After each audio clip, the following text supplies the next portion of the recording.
大家好，張密頭房地產經紀小林啊，今日介紹俾大家嘅睇到呢個係天潤大潤發同埋天和中間位置嘅一個龍珠廣場。而家房產證呢就係68個平方，但係我哋總價 total 29.8啊！呢個單位係非常之舒服，直接拎包入住嘅狀態，包括我哋一個大門啊，所以話全部換曬裝緊門㗎啦。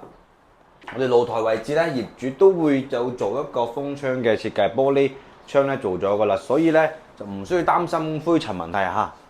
呢個比較好啲嘅，呢個就比較慳時慳力啦，咩都唔需要擔心。而且我哋啲基本上呢啲家私家電咧都係新㗎啦。而家呢個位置咧，你係去火車站啊、去購物啦、去天和咧都係比較方便啲，係屬於一整個中心區位置，而且係電梯單位，電梯已經係換咗新㗎啦。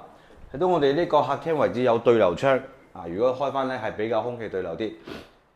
整體下飯廳位置係比較疏爽啊！睇到我哋呢邊直接開間係到成3米零，而家台呢啲4人台啊，最緊要呢種單位比較方正啊，比較方正空間，所以啲實用位咧比較好啲。而家呢個主人房而家1.5米嘅一個床，同埋我哋採光窗呢邊係可以放翻你嘅衣櫃同埋或者係梳妝台都冇問題嘅，位置係充足嘅。主要而家啲咁嘅單位總價 total 廿零個。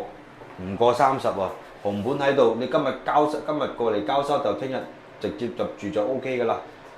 廁所位置咧就有一個缺點啲，個浴缸仲喺度，浴缸仲喺度。如果你唔需要，就需要揾師傅打咗佢啦。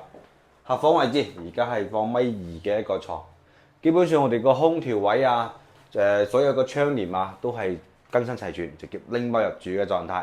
而家總價29.8個，有興趣你哋現場睇睇。